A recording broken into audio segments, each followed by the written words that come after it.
Hello and welcome back to Wire 8 Guns. As you can see, we're back in the workshop again today. Unfortunately, we're still under lockdown, so we haven't been able to get down the range and get any of the shooting videos for the gun reviews, but let's hope that's going to change in the next week or so. We're able to get out, get those, put them together with the rest of the footage we've got and start throwing some gun review videos out to you.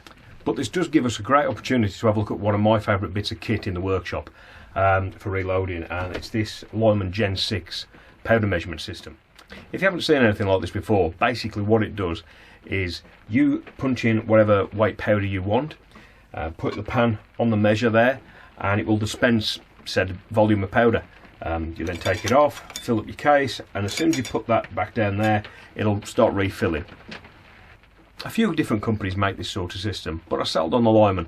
One, because of the accuracy, also because the way it breaks down for cleaning is pretty good, and also for cost.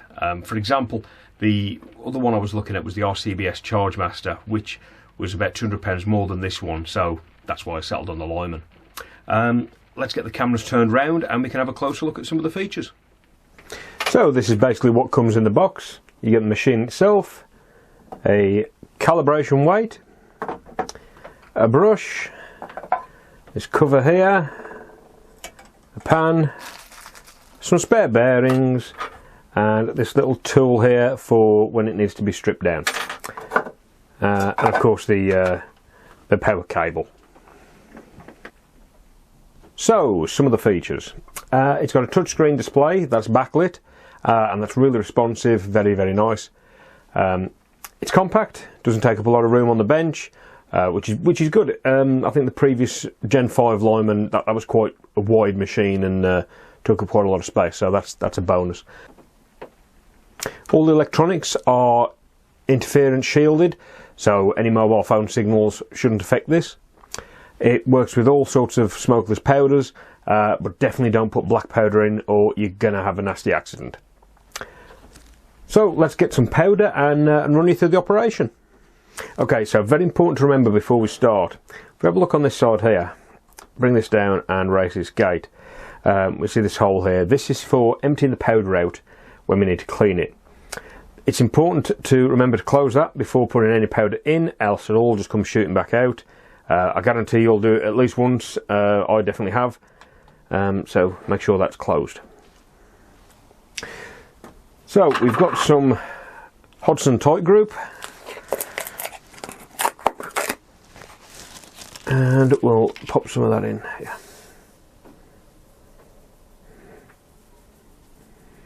That's enough to show you for demonstrations. I'll put the lid on. Now what we're going to do is turn the machine on.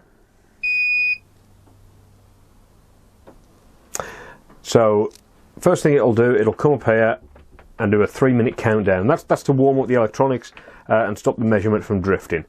So let's leave that to warm up. Okay, so the 3 minutes are up, the electronics have had a chance to warm up. We're going to take the cover off here and the pan, and the next thing we need to do is to calibrate the system. So we're going to press 0 first, and then we're going to press and hold the Cal 0 button until it says Cal 50. Then you're going to take the calibration weight and drop it on there, and we're going to hit Cal 0 again. And that's done now, that's calibrated. So we can take that weight back off. And we can put the pan on and we can zero it. So now we need to set a charge. So let's go for 10.5 and then we hit this enter button here. And just watch, see how it went from fast to medium to slow, and now it's on trickle.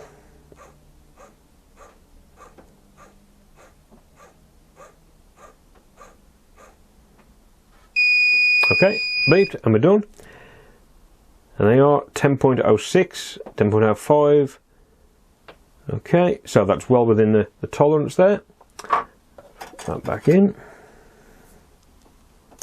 Now let's try it on automatic, which is normally how you'd run it. And we're going to put in again 10.5, and then we're going to hit auto repeat and hit enter.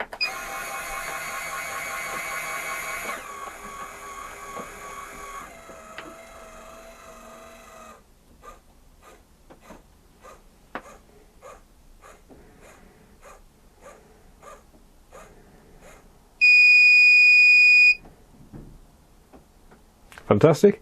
Now this time, when we take the pan off, imagine we've gone and put that into a case.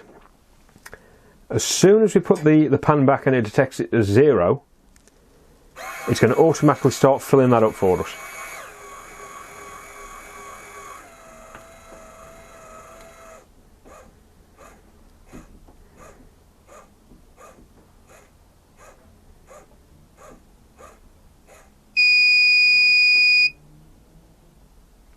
Fantastic.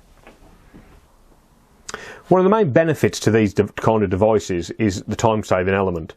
I see so many people doing it wrong. I see them with a tray full of empty cases here, and they're literally waiting for it to fill up, fill a case, putting it back on, and they're just watching the tray fill up. Now what I like to do is have the press set up with the seating dies already in there, so I can get a charge, put it in a case, put the tray back, and while that's refilling, I've already gone, seated my bullet, measured it with the calipers to check length, and by the time I've come back, my next charge is ready. So that's really saving me some time. The other major benefit of these type of machines is the accuracy. So this machine is guaranteed to work at 0.1 grains plus or minus. I think that's more than enough for most shooters, perhaps with the exception of your really long range precision shooters. So I've got 3 types of powder, and we're going to run 10 loads off of each of 30 grains, and we're going to see if it can achieve the 0.1 grain tolerance. So the accuracy testing took much longer than I thought it would, so I've split it out into a separate video. If you'd like to go and see that, I'll pop a link in the description for you. So now I'm going to show you how easy it is to take the system apart to clean it. So let's change over cameras and we'll be straight back. First thing to do is to remove the power cable. Now it's best to empty the volume of powder left in there, so the way we do that is to bring it up close to the edge of the bench and to bring down this ramp. And what we do, we get the powder container and we put that underneath there and we open this gate.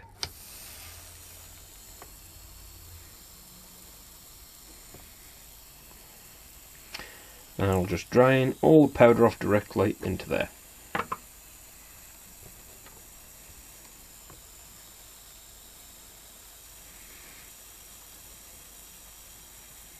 Okay, it's a good idea to get the brush into the hopper just to knock out most of the other bits. Okay, that's it. We're going to close the gate down, put the powder jar to one side. Now pressing this button here, we can tilt up and release this whole hopper, and that again will put over the top of the powder jar and just knock in the odd bits that are left in there. It's great. Now in here,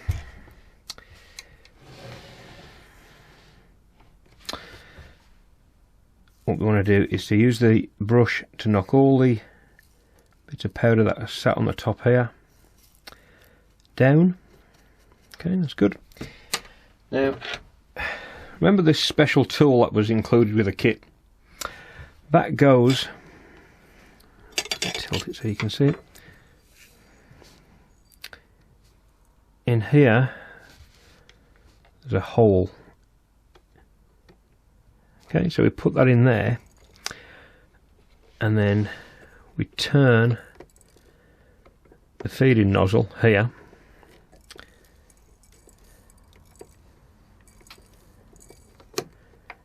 and then we can take it out.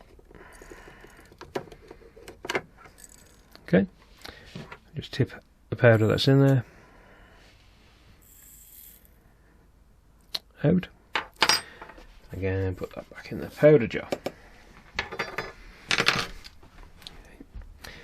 Now we can take this whole assembly out of the body. The way you do that, just push in here and it just lifts out. Then we get the jar of powder, open the ramp, and we're going to open the gate again. Just tap out whatever's left in there. It's clear now. Remembering to close that gate.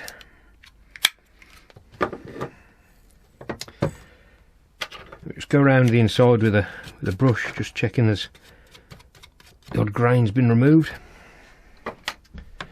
And we push this whole assembly back in. Now this feeder part here just goes straight back in, and then again this tool goes down into there, stops that rotating as we then tighten it up. Okay, the hopper can then go back in.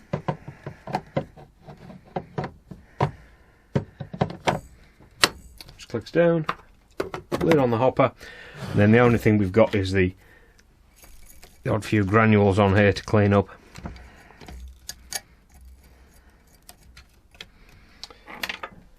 And that's pretty much it.